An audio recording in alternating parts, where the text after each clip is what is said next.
Hey guys, this is Doc and Bean, I'm Doc, she's D. and we talk all things travel.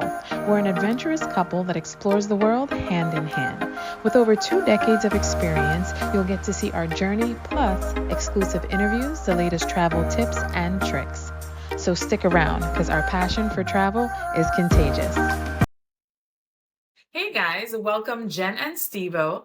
They're experienced house sitters who's been living, traveling, and teaching since 2011.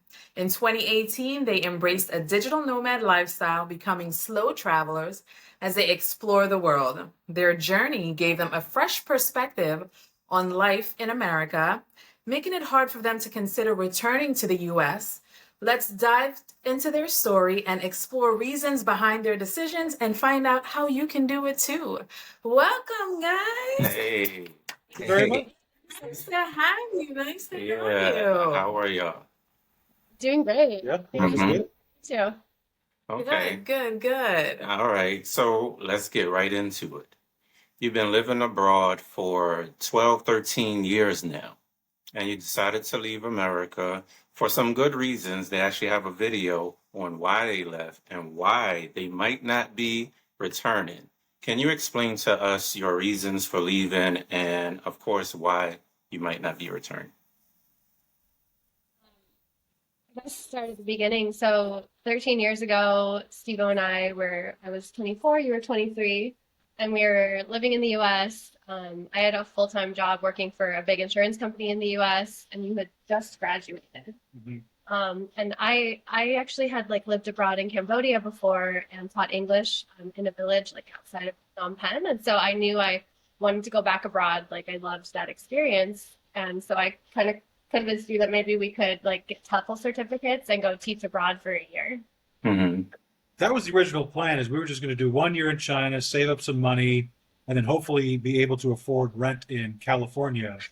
And that was 13 years ago. Yeah, we just kind of never looked back because we had such an amazing experience. Like you know, experiencing a new culture and every day felt like an adventure. And we were kind of like, we could go back and get jobs or we could keep doing this for a little while. And so we Hmm. got jobs in a different city in China and then we would travel in between our teaching contracts. And then we ultimately spent 3 years in China, then spent 3 years in Cambodia working in international schools. And Hmm. um, yeah, that was like we just kind of kept going like year by year. Honestly, it wasn't like a big grand plan to leave or anything like that. No. Mm. Yeah, Okay. kind of evolved very organically. So Oh, and so because you guys taught in Cambodia and China for 6 years prior, and then you decided to, all right, let's do this full time, slow travel, nomad. And so that decision came just because you were kind of like just wanted to be more free, or how did you make that decision? yeah, We were both teachers in school, so we'd have a lot of time off for the summers, and we would travel as hard as possible in that time off. And we realized, hey, let's try to do this all the time. yeah, like that was when we were at our happiest and like enjoying life the most, and not beholden to a schedule and like a boss. And we knew other people doing it, so we met friends along the way who were doing that. Like a big inspiration for us was the Goats on the Road. I don't know if you know Mhm. Nick and Therese. So we met them when we were in China when they were also teachers, and then they left on their journey, and we were like, they're doing it. Like maybe we could do that. And so Mm. just like meeting people along the way just gave us inspiration to go for it. So we decided to go for it. This must have been August of 2018, and we had no plan. We were just going to be like, let's be in Asia and Be let digital be nomads. digital nomads. We're going to make it happen. And by about March of 2019, we had run out of money. Yeah, basically we were like living on savings, trying to make money from our blog, but like not making enough compared to what we were spending. So we kind of failed at that. And at the same time, I had health issues going on and ended up um, having a tumor on my ovary, and we were in Thailand, and I needed to have surgery. So we were like out of money. You know, we felt like Dumb and Dumber, like like Pets' heads are falling. like Yeah. just like what am I doing? So Yeah. I'm fine now, and I was able to get surgery. Like thankfully we had insurance and it covered it, and everything was fine. But that's when we discovered house sitting. Mhm. Friends of ours actually asked us to house sit for them in Thailand while they were going to get married in Europe, and then we found out, oh, you can house sit like on trusted house sitters. You can find house sits that would really help us like keep going, have free accommodation. We also found online teachings that we could do remotely. So at that same time, like everything thankfully came together through a lot of, I think, luck and timing and whatever. So, and we were able to keep going and have been going ever since and just kind of figuring it out along the way. Oh, that's awesome. So with being like living out of the country for so long and coming home and visiting, can you give us a comparison as far as like the cost of living and how you found it, you know, in America and your travels? And was it reverse culture shock coming back to America? Very much so. Mhm. Very much so. It is. There is always a brief reintroduction period where it's very hard for us to relate to our friends. Just like with anyone, we have entirely different experiences, and it's hard to be able to talk to them and to keep them interested because they just have no frame of reference for what we've been doing for the past 13 years. Yeah, and maybe you guys have experienced that too. Like you go off and you have these experiences, and then you go home and like people are kind of like not interested, or maybe they don't know what questions to ask, or they just can't relate. It's no fault of theirs, but you know, you've changed, but like things have stayed the same for other people, or they've gone another way. So that's always a challenge, right? About going home. Very much so. We found that, and it's like they're just not interested in the stories. To them, it's exciting. Oh yeah, you had fun, great, but it's like very surface level. So, but do you find like the cost of living, like outside, like do you have a budget compared to how your budget would compare in America living out here? I think the cost to just survive in the US is much higher than it is to thrive in a lot of countries outside of the US. There, yeah. No, you go. There are just so many different costs that you have to in America. Like in the States, you have to have a car, so you have to pay for insurance. You have to pay a monthly payment. And outside of the States, there's public transport. So you can just take a bus, or even an Uber is going to be a lot cheaper, or you can walk. Like we walk in most countries to the grocery store, whereas in the US it's really hard to do, and we enjoy like that being a part of our lives. Is like, you know, you're exercising and you're taking that walk and you're, you know, saying hi to people on the way, and you know, it's just seeing the sights. And in the US it just feels like you know, hustle, hustle, hustle, and like no time to really slow down and like enjoy life. We just feel like we're able to a lot slower outside of the US. And Jen, you mentioned you had to get treatment in Thailand. Can you compare the healthcare with Thailand and America? I can compare it like quite directly because unfortunately, like at the same time I was having my surgery in Thailand, my college roommate had to have a very similar surgery, and it just like happened to be around the same time, and she had to pay $10,000 out of pocket for her surgery, and she had good insurance. She actually worked for one of the top hospitals in the US at that time. And mine was completely covered by insurance. I think I had to pay $500 out of pocket in the end for like outpatient or outpatient, outpatient visits that weren't covered, but all the inpatient stuff was covered. So, and if I had to pay out of pocket, it would have been $6,000. I looked at it. So. And you were in the hospital for multiple nights, and hers was outpatient. Oh yeah, she left the same day, and I can't imagine if I had to leave the same day. I was in a lot of pain, and I really needed the care I was getting at the hospital. It's also like a 5-star experience at this hospital. I swear it was like one of the nicest, like compared to like one of the nicest hotels we ever stayed at. You know, it was really nice hospital in Thailand. We did see that, yeah. Steve was like he was on the couch chilling next to her. It was like, yeah. Yeah. And I think that's a big misconception for people that like you go to these countries and they're worried about getting sick, worried about health. And you guys have been to so many different countries, and that has never been like a problem for you. Have you ever worried about it, or because? Have we ever worried about? I think. We're more worried about getting hurt or sick when we're in the States than anything else. That's our worry. We are very safe, and we don't do that much when we're in America because we know if something bad happens, it's going to be real pricey. Yeah, that's the point. We usually just have coverage for emergencies when we travel because we know things that like any preventative care, teeth cleanings, or a general checkup, we just pay for out of pocket because we know it's going to be a lot cheaper. Yeah, like you did a full body like multi-hour thing in Thailand where they checked like everything, took your blood, like all of the tests, and it was like $250. Yeah. Mhm. So worthwhile to just like get everything checked and have peace of mind. And it's something we just like budget for to pay out of pocket. We don't Mhm. worry about getting into medical debt when we're abroad. This care is available. Everyone has a body in the world. Yeah. There are doctors all over the world. A lot of doctors have gone to the US or gone to the UK or other countries and come back to their countries. So we feel like comfortable with a lot of the care, and it's possible to find English speaking doctors everywhere we've been. Mhm. On Facebook, you can jump in expat groups, ask for recommendations. Like there are always other people who help each other out. Like this community, this travel nomad community is really helpful. Yeah, there's always a way to figure it out. Is how we feel. Right. Mhm.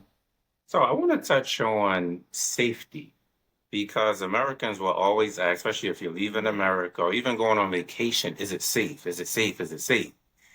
Compare the safety with any particular country to America. Or have you Um, had any like instances where you felt, because I think that is one of the most questions we have, where they'll be like, make sure you're careful. And I'm like, we are fine. Yeah, Yeah. you have to be careful. you have to be, I mean, don't be an idiot, but like, Yeah. if you just don't be complacent, keep your head on a swivel. But really, we've only had, we, we did, We have had incidents. We have It's had not like it's, instances, yeah. but we've been gone for 13 years. Like Yeah. when we lived in Cambodia, we were robbed like a couple times. It's more like petty theft. Like someone cuts your Mhm. bag, pulls your bag, and there goes your phone and your keys. And yeah, like it's really it's a scary thing to have happen, right? It makes you feel a little bit Mhm. insecure. But it wasn't like we weren't in physical danger. Yeah. It sucked when it happened, but we were never scared for our lives in those Right. situations. I think just like knowing that there aren't guns on the street makes us feel a lot safer generally outside of the US because Yeah. I won't lie, like when I go to the movies at home or if we go somewhere where there's a lot of people in the US now, I don't like doing that. I don't Mhm. go to the grocery store. Where are the exits? Yeah. I don't know. And I You tell guys people know. too. Maybe I we're tell paranoid. people, right. Uh-huh. I tell people because a lot of times, a lot of the officers or places you go, they don't even have guns. Right. Like it's just so you don't really have anything to worry about. I mean, yeah, as you said, like you keep your eyes open, your regular human instinct, and just don't be in la la land. But Yeah. it's not really a worry Right. when you like how people think it is, and that stops them from traveling. Yeah. Well, people wouldn't know. Kind of think out of America is dangerous when it's probably more dangerous here. Yeah, Mhm. truly. And I Yeah. think most of the people saying that haven't traveled a lot. So they Right. just don't really know. Yeah, Yeah. they just see Yeah. the news and be like, oh, that place is dangerous and bad. It's like, well, Mhm. it was the local grocery store. Literally, if you Potential. watch the news, you should never go outside your house. That's why I don't watch the news. No. Same. Yeah. It's YouTube, Jen and Stevo, right? Let me find out some information. Right. Yeah. I want to touch on, you touched on this a little bit earlier, just a little bit, but can you talk about the food, the health part? We talked about healthcare a little bit, but I always like to say healthcare is nutrition. It's not a medical facility, it's actually nutrition. So can you talk about the comparison of food from other countries in America? Oh, you get the food. Outside of America, the food is a lot better. Mm-hmm. But when we go home to the States, we each gain like 10 pounds, eating the same exact sort of things we eat outside. It feels more nutritious, and all like a lot of the markets we go to are already farmers markets. You don't have to like seek that kind of thing out. You're getting it, from the dirt, from the farmer himself. Mm-hmm. Yeah, you can find that in a lot of places. And fresh fruits and vegetables are more readily available, it feels like Mhm. street corners and things like that. So you can just make those better choices. Whereas in the US, you're faced with a lot of choices of unhealthy foods. And like, I won't lie, I don't have a lot of great self-control. So like, it's also just easier to make bad choices. Uh-huh. Over here, it just feels like that is the culture, like to eat healthier. So you're kind Right. of following it's normal. And Yeah. Mhm. to shop more regularly, so there's less preservatives and stuff. And there are truly just a lot of things that are illegal to put in food, especially for our Right. drink, Yeah. that are Mhm. illegal in the States. There's just stuff that they're like, oh my, no, that's terrible. And the United States is like, That's food. that's food, that counts. Right. That's Yeah. some people don't know. So did you find that you lost weight just eating regular or gained weight? Yes. Oh, yeah. Lost weight. Oh, yeah. Yeah. Yeah. When we first moved to China, I probably lost 50, 60 pounds. Yeah. Yeah. Wow. Mhm. First, yeah. And that One was of the- just regular food, just eating normally. So Also, I'm not going to tell the whole story, but the some of the food was not very clean, so I was sick for quite a while. yeah, I think like different food that your system wasn't used to. So, and we lived on the 7th floor. Walk Mhm. up, Stevo would be sprinting downstairs. for us. That's the best. It definitely helped.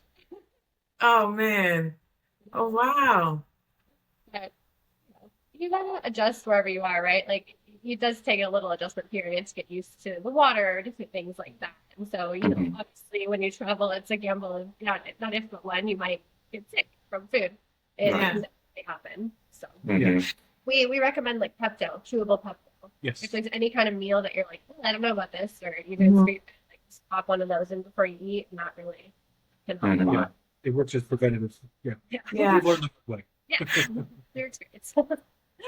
You know, I did want to ask because we only have gone to places for like maybe 2, 3 weeks at a time. We haven't spent months there. Do you find like after a while your body does get used to you can drink the water, or do you always stick to bottled water? Or Depends on the country. Depends on the country. Like we're Okay. in the right now, so we've been drinking tap water the whole time we've been here. Right. Parts of Europe, it's generally okay, Mhm. but like We'll ask. most of Asia, you shouldn't be doing that. You should Right, be right. drinking bottled water. So it really just, you know, you can Google like, is water safe to drink in this city Mm, with like the municipal water system or whatever. Whoever. gotcha. Yeah, it's a good question. Okay. Mhm. Yeah.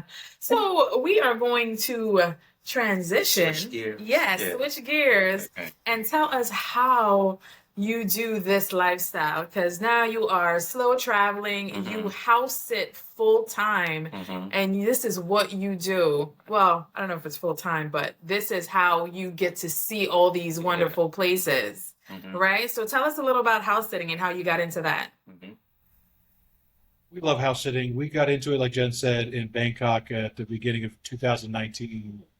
And we've been doing it all the time for the past Since then. And like we've done it close to definitely over maybe 2.5 years of the past 6 years have been house sitting. Yeah, like over 850 days of, you know, house sits, which has, you know, all been free accommodation. So Mhm. it's pretty incredible to us. And we've done it in 10 different countries. So across Asia, South America, the US, and like North America, and now over here in All over Europe. Europe. So it's just a very cool way to see the world and Mhm. see parts of the world that you probably wouldn't be able to without house sitting. Like Yeah. right now we're outside of London. We would never have come to this city, Yeah. but it's so Okay. much fun and there's so much So going on here. what city is it? We're in a town called Guildford. It's a very Ah, historic town. okay.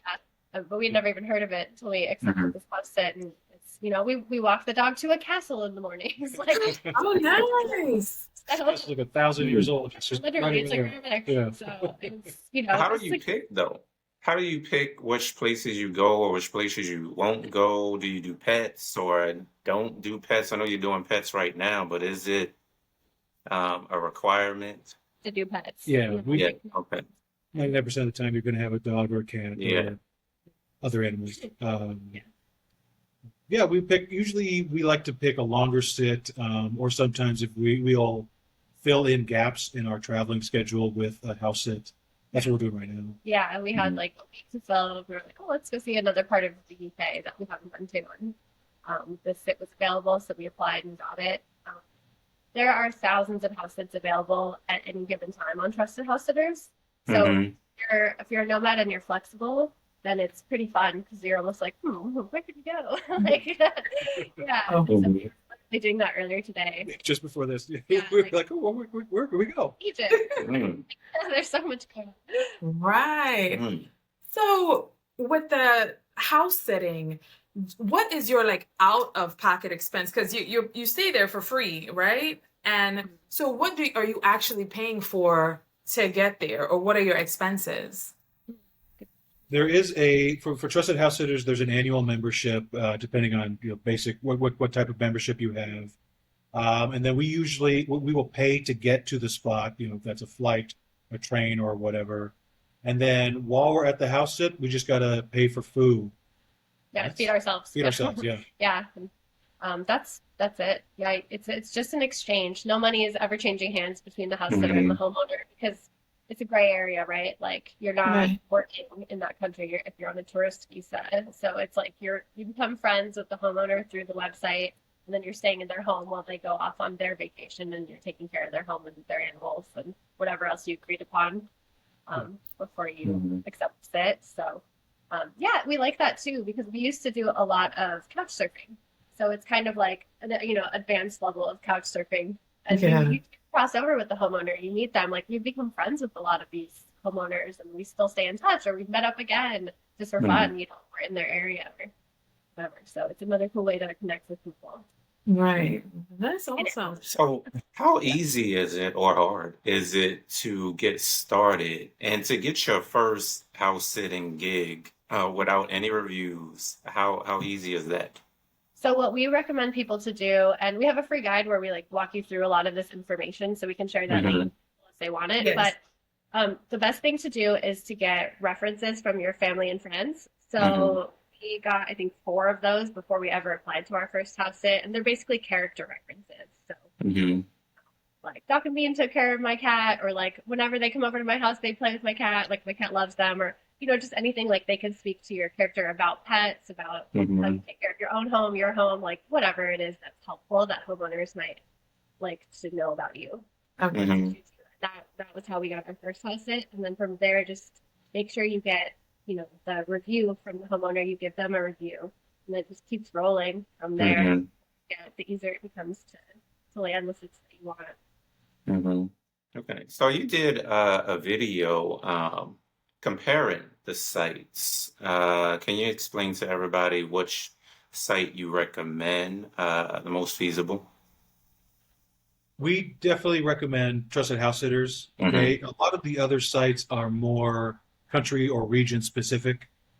So you could definitely find, like, there's a Canada house sitters, but trusted house sitters is by far the biggest one out there. I think we looked this afternoon. I think there was something like close to 7,000 house sits available all across the world right now.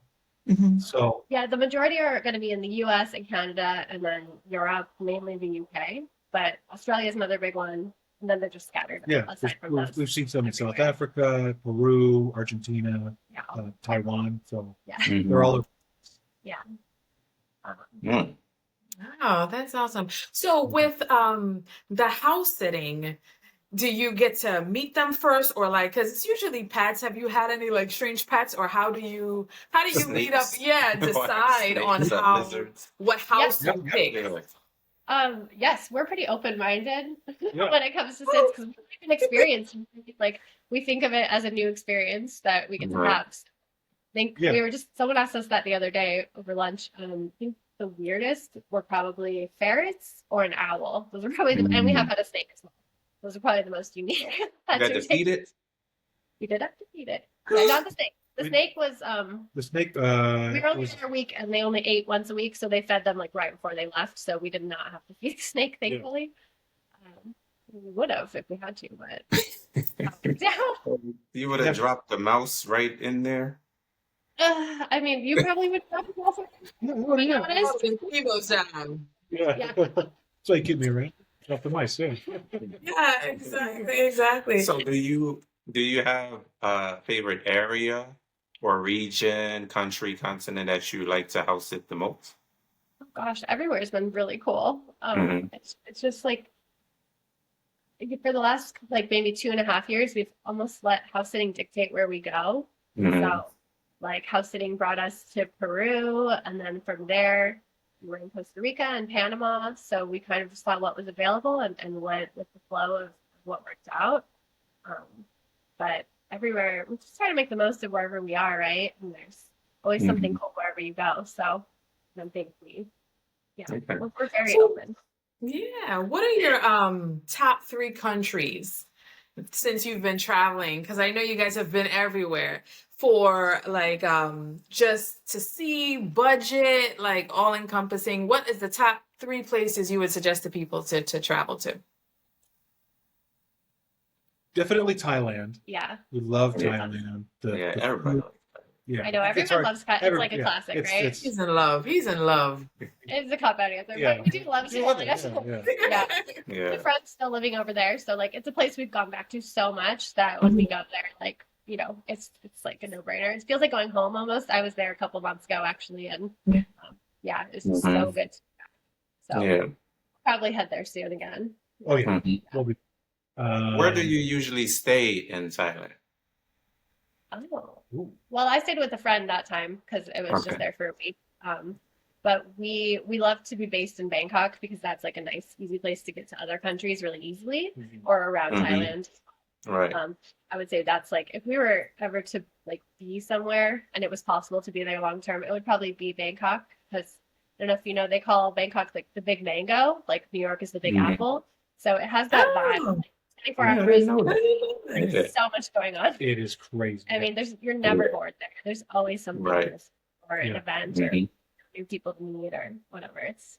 I love it. Yeah, I know. We love Bangkok. Yeah. Yeah, we love Thailand. We're gonna be there for a month in Pattaya because we've never been to Pattaya, so we'll be there for a month.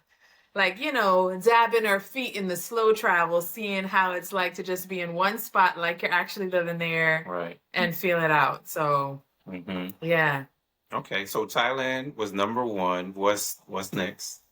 We've been back to India a lot of times, and That's it. I do. Mhm. yeah, and we've traveled like pretty extensively around the country. It's a hard Mhm. country though. Like it is not a newbie traveler. Let's go to India. Like, if you've Right. traveled a bit, it's intense, but it's so amazing as well. Yeah.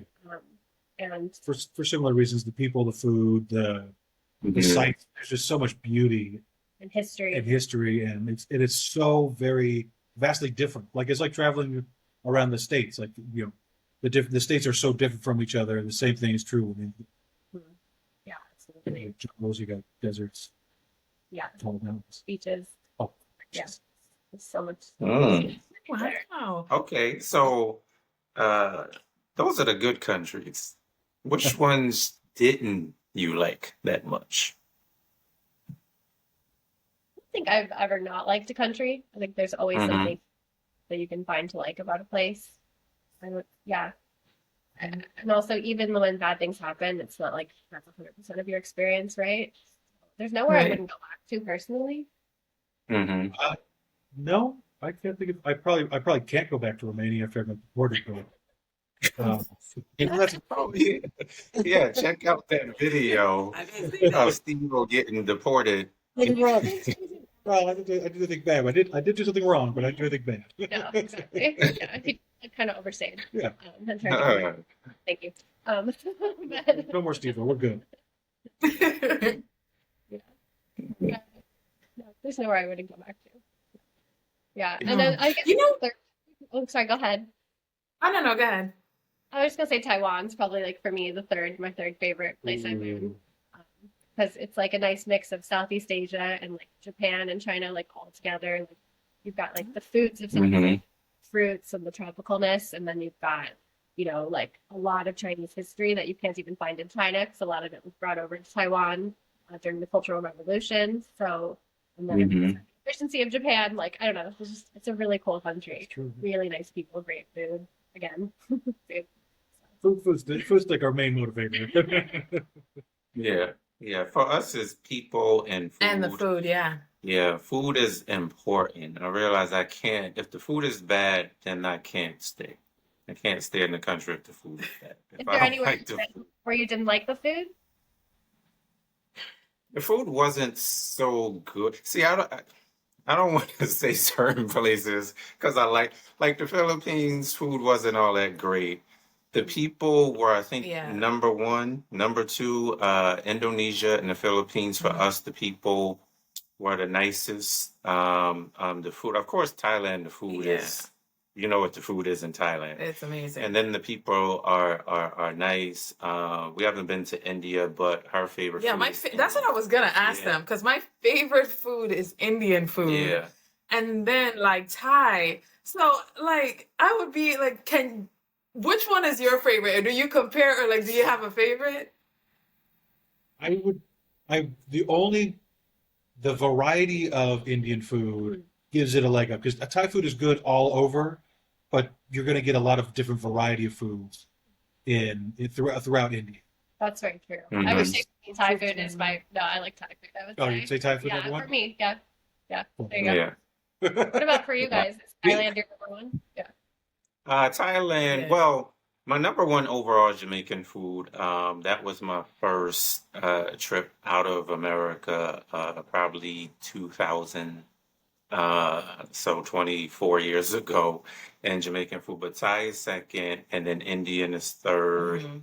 and probably Vietnamese food is fourth because I really like Vietnamese food.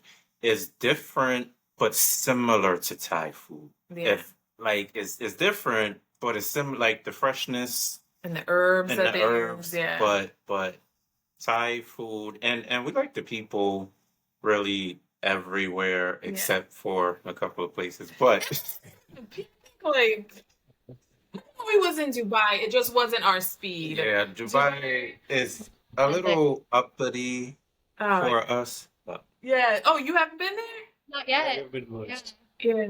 yeah, Dubai was not our speed. Yeah. I think it is something to Yeah, see, like something- how it's grand. Yeah. it is. And I think everybody should experience and see Yeah. how, like the Burj Khalifa, the tallest building, it has a lot of, things to explore. Yeah. But we're just Yeah, like it's more not- down to earth. Just like We wanna- Vegas. Yeah. Vegas is not our speed. But either. it's something to see. It's something to see though. But Yeah. Vegas is not our speed. Yeah, respectable. Yeah, we are beachy, kind of no frills type of style Yeah. vacation. We like that. We like cheap food. Yeah. Yeah. And mingling with Yeah. the locals and Right. talking and chatting with everybody, the culture, rich culture and stuff. So for us, yeah. But so back to the house sitting, to what I wanted to know. Like, other than Trusted House Sitters, do you use any other sites, or are there any other sites that you would recommend, or you just mainly use Trusted House Sitters for that? Like we made that video comparing because we also Mhm. were curious, like, are there other sites out there we should be using? In our research, Trusted House Sitters has by far the largest database Mhm. and most broad like number of countries that you could find sits in. Like Stevo said, there are some very specific ones, like just the UK or just the US, Canada, Australia, New Zealand. New Zealand. Yeah, there are sites like that, but even they don't have huge databases that sit. So we found they just weren't as available.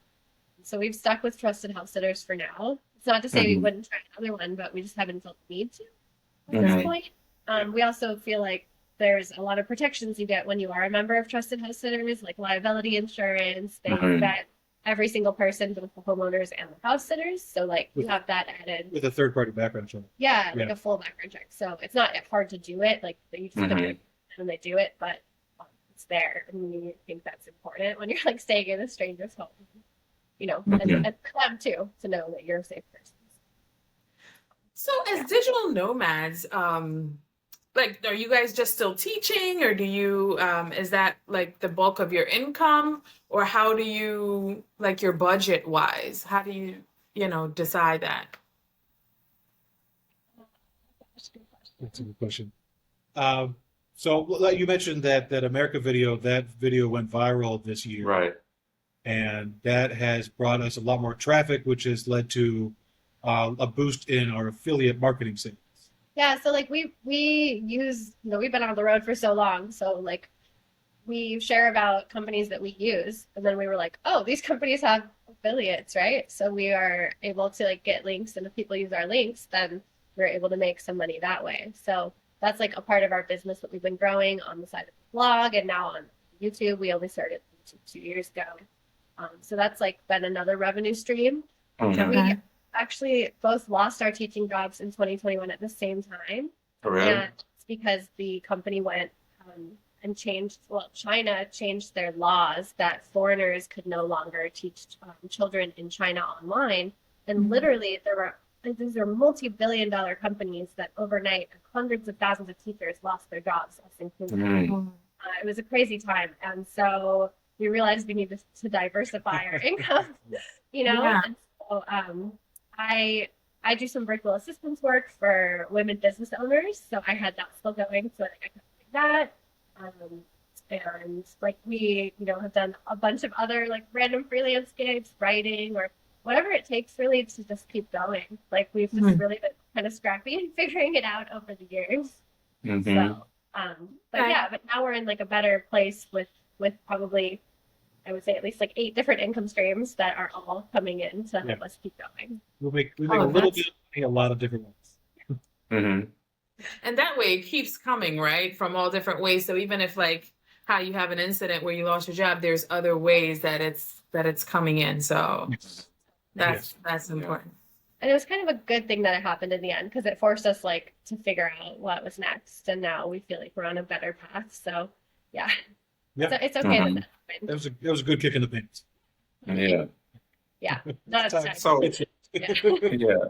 You've been doing this a long time now, right? You've been doing this a long time. So what would you tell people? What advice would you have for people that want to do this, house sit or be a digital nomad or travel or all three?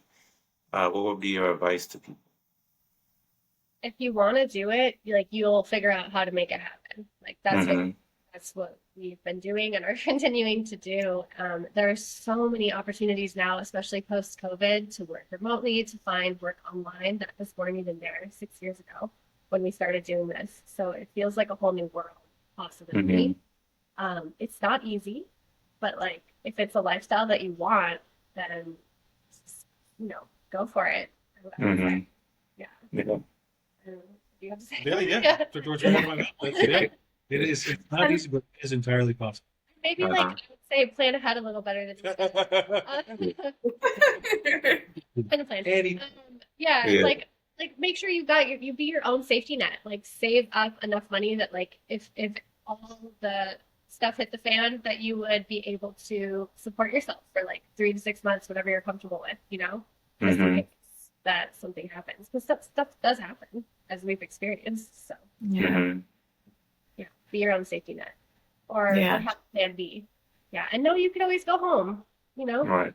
Yeah, she always says that. I always say that, like, America is home and you have a base. So to me, like, go out and live and know you have family, or you already know what the hustle is in America. So you can always come back to it, you know? So why not go out and try and see and get more of what you want? Because you already know what's there, you know? Right.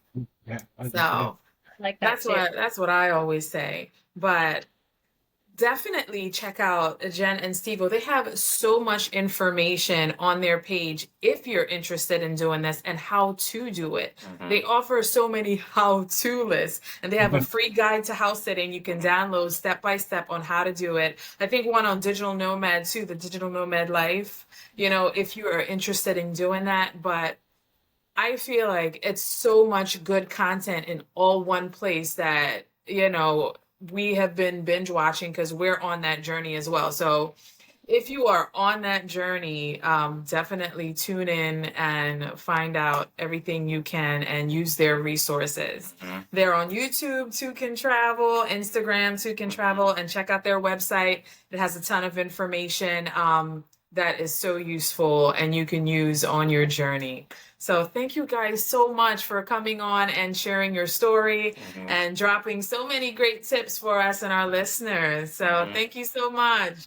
Thank you for having us. Thank you so much. Thank you so much. Okay. All right. See ya. Yeah. And remember to hit that subscribe button, like, and share this video to inspire others to experience the world of travel. Remember, every journey is a tale to unfold and a memory to hold. See you in the next video.